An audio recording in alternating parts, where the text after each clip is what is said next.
வணக்கம். இன்னைக்கு நாம ஒரு இன்ட்ரெஸ்டிங்கான தேடல்ல இறங்க போறோம். அதாவது முரண்பாடுகளுக்குள்ள மறைஞ்சிருக்கிற வாய்ப்புகளை தேட போறோம். 5 நிறுவனங்களோட ஒரு அனாலிசிஸ் இருக்கு. ஒண்ணுல பாத்தீங்கன்னா 400% வளர்ச்சி, ஆனா ஸ்டாக் விலை நகரவே மாட்டேங்குது. இன்னொன்னு ரொம்ப மலிவா இருக்கு, ஆனா லாபம் குறைஞ்சிட்டே போகுது. சோ நம்மளோட நோக்கம் என்னன்னா, இந்த புதிர்களை ஒவ்வொன்னா அவிழ்த்து எதுல உண்மையான வாய்ப்பு இருக்கு, எது ஒரு ட்ராப் அப்படிங்கறத கண்டுபிடிக்கிறது தான். இந்த முயற்சி உங்களுக்கு பிடிச்சிருந்தா மறக்காம இந்த வீடியோவை லைக் பண்ணி சப்ஸ்கிரைப் பண்ணுங்க. அப்புறம் ஒரு சின்ன அறிவிப்பு. நாங்க இப்போ போர்ட்ஃபோலியோ அனாலிசிஸ் மற்றும் போர்ட்ஃபோலியோவை ரீஸ்ட்ரக்சரிங் பண்ற சேவையை வழங்குறோம். இதுல ஆர்வம் உள்ளவங்க டிஸ்கிரிப்ஷன்ல இருக்க மெயில் ஐடிக்கு ஒரு மெயில் பண்ணுங்க. சரி, அப்போ நம்ம முதல் புதிரான டாலர்ஸ் இண்டஸ்ட்ரீஸ்ல இருந்து ஆரம்பிக்கலாம். டெக்ஸ்டைல் துறை. சரி, இது ஒரு உள்ளாடை தயாரிக்கும் நிறுவனம். இந்திய ஹோசியரி மார்க்கெட்ல இவங்களுக்கு ஒரு 15% மார்க்கெட் ஷேர் இருக்கு. பார்த்த உடனே சில நல்ல விஷயங்கள் தெரியுது. Promoter holding 72.21%. ரொம்ப ஸ்டேபிளா இருக்கு. எந்த ஷேரையும் பிளெட்ஜ் பண்ணல. இது ஒரு நல்ல விஷயம் இல்லையா? ஆமா, நிச்சயமா. இது ஒரு ரொம்ப வலுவான ஒரு தொடக்கம். ப்ரொமோட்டர்ஸ் அவங்க கம்பெனியோட 72% பங்குகளை அவங்களே வச்சிருக்காங்கன்னா அவங்களுக்கு அந்த பிசினஸ் மேல எவ்வளவு நம்பிக்கை இருக்குன்னு காட்டுது. பிளெட்ஜிங் இல்லங்கிறது ஒரு பெரிய பிளஸ். சரி, ப்ரொமோட்டர்ஸ் நம்பிக்கை வைக்கிறது ஒரு பக்கம். ஆனா பெரிய இன்வெஸ்டர்ஸ் அவங்க என்ன நினைக்கிறாங்க? ஃபாரின் இன்ஸ்டிடியூஷனல் இன்வெஸ்டர்ஸ், அதாவது FII ஹோல்டிங் லேசா 4.36% உயர்ந்திருந்தாலும் மொத்தமா பார்த்தா பெரிய நிறுவனங்களோட ஆர்வம் கொஞ்சம் கம்மியா இருக்க மாதிரி தெரியுது. ஏன் அப்படி? இது ஒரு நல்ல கேள்வி. சில நேரங்கள்ல இது மாதிரி நிறுவனங்களை ஒரு போரிங் ஸ்டாக்கா பாப்பாங்க. அதாவது திடீர்னு பல மடங்கு வளரக்கூடிய டெக் ஸ்டாக்ஸ் மாதிரி இது இல்ல. இது ஒரு மெதுவான ஆனா நிலையான வளர்ச்சி உள்ள தொழில். அதனால பெரிய ஃபண்ட்ஸ் இதுல பெரிய அளவுல முதலீடு செய்ய தயங்கலாம். ஆனா இதுலதான் நமக்கு ஒரு வாய்ப்பு இருக்கு. அந்த வாய்ப்பு வேல்யூவேஷன்லயா? இதோட PE ரேஷியோ 17-18 தான் இருக்கு. ஆனா இதே துறையில மத்த கம்பெனிஸோட ஆவரேஜ் PE 28. அப்போ இது ஒரு 35 to 40% டிஸ்கவுண்ட்ல கிடைக்குதுன்னு சொல்லலாமா? கரெக்ட், சரியா சொன்னீங்க. வேல்யூவேஷன் படி பார்த்தா இது ரொம்ப அட்ராக்டிவா இருக்கு. ஆனா ஏன் இந்த டிஸ்கவுண்ட்? அதுக்கு காரணம் அவங்களோட ரீசன்ட் குவார்ட்டர் ரிசல்ட்ஸ்ல இருக்கு. வருமானம் ஸ்டேபிளா இருந்தாலும் ரா மெட்டீரியல், அதாவது பஞ்சு விலை ரொம்ப ஏறிடுச்சு. அதனால அவங்களோட ப்ராஃபிட் மார்ஜின் குறைஞ்சிடுச்சு. இதனாலதான் ஸ்டாக் பிரைஸ் அதோட 52 வீக் லோ பக்கத்துல ட்ரேட் ஆயிட்டு இருக்கு. அப்போ டாலர் இண்டஸ்ட்ரீஸோட எதிர்காலம் அன்னோது இந்த மூலப்பொருள் விலை உயர்வையை அவங்க எப்படி சமாளிக்கிறாங்கறத பொறுத்து தான் இருக்கா? ஷார்ட் டேர்ம்ல இந்த மார்ஜின் பிரஷர் இருக்கலாம். ஆனா லாங் டேர்ம்ல இது ஒரு நல்ல பிராண்ட், ப்ரொமோட்டர்ஸ் நல்லா இருக்காங்க, வேல்யூவேஷன் கம்மியா இருக்கு, நிர்வாகம் திறமையா செயல்பட்டு இந்த சூழலை சமாளிச்சாங்கன்னா இது ஒரு அருமையான வாய்ப்பா மாறும். கொஞ்சம் பொறுமை தேவை. ஒரு நிலையான கம்பெனியில ஒரு தற்காலிக பிரச்சனை.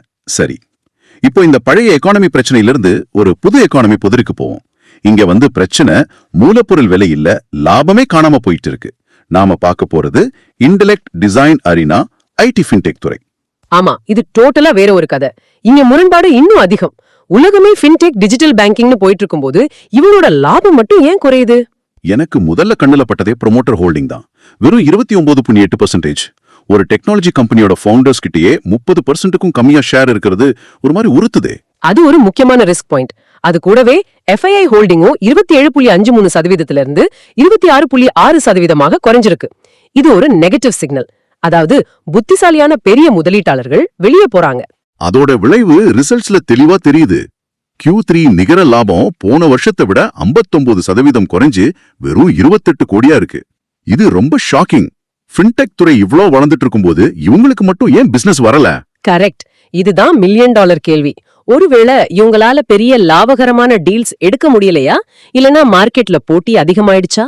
இதுக்கு நிர்வாகம் தான் தெளிவான பதில் சொல்லணும். அந்த மர்மம் நீடிக்கிற வரைக்கும் ஸ்டாக் மேல அழுத்தம் இருக்கத்தான் செய்யும். அப்போ முதலீட்டாளர்கள் இதை எப்படி பார்க்கணும்?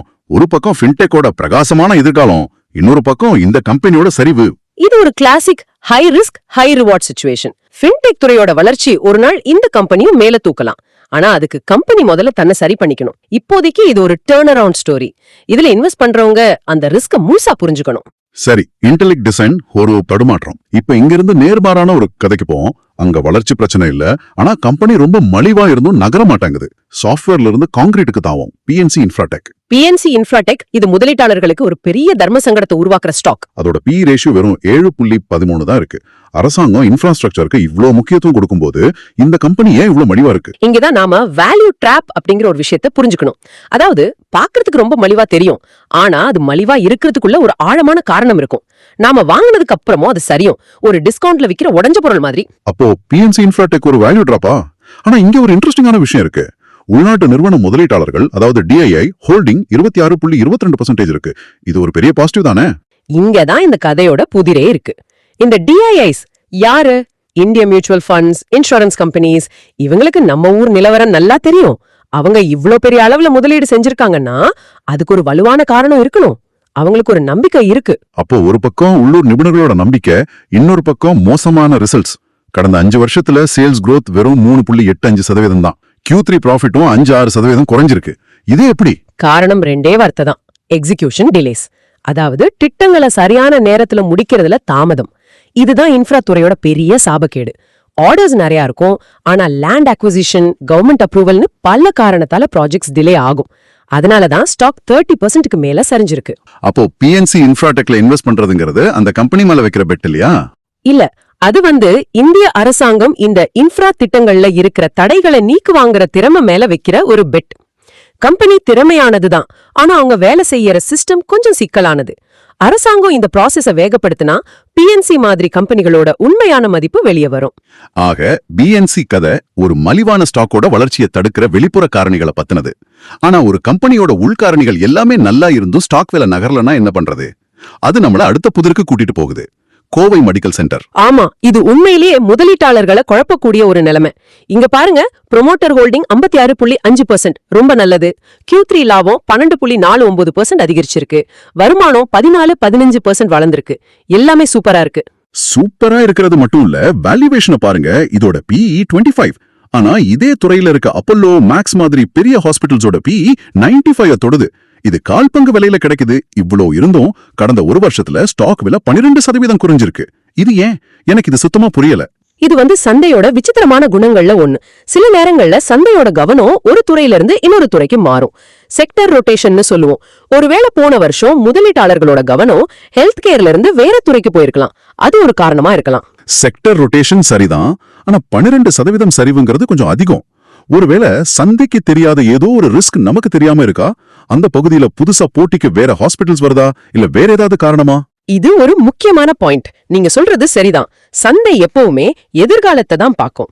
ஒருவேளை நமக்கு தெரியாத சில காரணங்களால அடுத்த சில குவார்டர்ஸ்ல வளர்ச்சி குறையலான்னு சந்தை நினைக்கலாம். இது ஒரு சின்ன கம்பெனிங்கிறதால பெரிய அனலிஸ்ட் இத கவனிக்க மாட்டாங்க. சோ இந்த விலை சரிவு ஒரு வாய்ப்பா இல்ல அபாயத்தோட அறிகுறியான நாம தான் கொஞ்சம் ஆழமா பார்க்கணும். சரி, கோவை மெடிக்கல் சென்டரோட புதிர் சந்தையோட ஒரு விசித்திரமான அவநம்பிக்கை. இப்போ நம்மளோட கடைசி கம்பெனிக்கு போவோம். இங்க நாம பார்க்க போறது வென்டியூ ஹாஸ்பிட்டாலிட்டி. ஆமா, இங்கே கதை அப்படியே தலைக்கீழ். வளர்ச்சி பிரம்மாண்டமா இருக்கு, ஆனா அதுக்காக கொடுக்கற விலை நம்ப முடியாத அளவுக்கு இருக்கு. ஒரு நிமிஷம், நான் பார்க்கற இந்த நம்பர் சரியா? இதோட PE ரேஷியோ 80. சில கணக்கீடுகள்ல 143 மடங்குன்னு காட்டுது. இது எப்படி? நான் இன்னைக்கு இன்வெஸ்ட் பண்ணா என் பணம் திரும்ப வர 143 வருஷம் ஆகுமா? அதிர்ச்சி புரியுது. இத நியாயப்படுத்தக்கூடிய ஒரே விஷயம் அந்த கம்பெனியோட Q3 லாப வளர்ச்சி தான். 424%. கோவிட் பாதிப்புல இருந்து ஹோட்டல் துறை மீண்டு வர்றதால இந்த வளர்ச்சி சாத்தியமாகிருக்கு. சரி, 424% வளர்ச்சி சூப்பர் தான். ஆனா இவ்ளோ பெரிய வளர்ச்சிக்கு பிறகும் ஸ்டாக் விலை ஏன் பெருசா நகரல? சந்தை இதை கொண்டாட வேண்டாமா? ஏன்னா சந்தை இந்த 424% வளர்ச்சியை ஏற்கனவே கொண்டாடி முடிச்சிடுச்சு. இந்த வளர்ச்சி வர்றதுக்கு முன்னாடியே அதை எதிர்பார்த்து விலை ஏறிடுச்சு. இதத்தான் பிரைஸ்ட்ன்னு சொல்லுவோம். இப்போ இருக்கிற இந்த 143 PE எதிர்காலத்துல காட்ட போற வளர்ச்சிக்கு கொடுக்கப்படுற விலை. அப்போ இதுல ரிஸ்க் ரொம்ப அதிகம் இல்லையா? அதுவும் ப்ரமோட்டர்ஸ் அவங்க ஷேர்ஸ்ல 4.7% பிளட்ஜ் பண்ணிருக்காங்க. கரெக்டா சொன்னீங்க. அந்த பிளட்ஜிங் ஒரு கூடுதல் ரிஸ்க். இவ்ளோ அதிக வேல்யூவேஷன்ல இருக்கும்போது ஒரு சின்ன தவறு நடந்தா கூட, ஒரு சின்ன குவார்டர் வளர்ச்சி கொஞ்சம் குறைஞ்சா கூட ஸ்டாக் விலை பெரிய அளவுல சவிய வாய்ப்பு இருக்கு. இது ஒரு கைத்து மேல நடக்கிற மாதிரி. ஆக வென்டியூ ஹாஸ்பிட்டாலிட்டி சூப்பர் பெர்ஃபார்மன்ஸ், ஆனா ரொம்ப அதிகமான விலை, ஒரு ரிஸ்கான பெட். ஆமா, இந்த வளர்ச்சிய அவங்களால தொடர்ந்து தக்க வைக்க முடியுமாங்கிறது தான் இங்க இருக்கிற முக்கியமான கேள்வி. இன்னைக்கு நாம் 5 நிறுவனங்கள் 5 வெவ்வேறு புதிர்களை பார்த்தோம். டாலர் இண்டஸ்ட்ரீஸ் ஒரு தற்காலிக பிரச்சனையில சிக்கியிருக்கு. இன்டெலெக்ட் டிசைன் ஒரு நல்ல துறையில இருந்தும் தடுமாறுது. PNC இன்ஃப்ராடெக் மலிவா இருந்தும் நகர முடியல. கோவை மெடிக்கல் சென்டர் நல்லா செஞ்சும் ஒதுக்கப்படுது. கடைசியா வென்டியூ ஹாஸ்பிட்டாலிட்டி அபார வளர்ச்சி, ஆனா நம்ப முடியாத விலை. இந்த 5 கதைகளும் நமக்கு ஒண்ணுதான் சொல்லுது. பங்குச்சந்தைங்கிறது வெறும் நம்பர்ஸ் கிடையாது. ஒவ்வொரு நம்பருக்கு பின்னாலையும் ஒரு கதை, ஒரு புதிர் இருக்கு. அந்த புதிருக்கு விடை தேடுறதுதான் ஒரு நல்ல முதலீட்டாளரோட வேலை. அடுத்ததா நாங்க எந்த ஸ்டாக் அனலைஸ் பண்ணணும்னு கமெண்ட்ல சொல்லுங்க. இந்த வீடியோ பார்த்ததுக்கு ரொம்ப நன்றி. உங்க கருத்துக்களையும் பகிர்ந்துக்கோங்க. நினைவில் வச்சுக்கோங்க, இந்த கலந்துரையாடல் கல்வி நோக்கங்களுக்காக மட்டுமே. எந்த ஒரு முதலீட்டு முடிவையும் எடுக்கிறதுக்கு முன்னாடி உங்க நிதி ஆலோசகர்கிட்ட கலந்து பேசுறது அவசியம். நன்றி.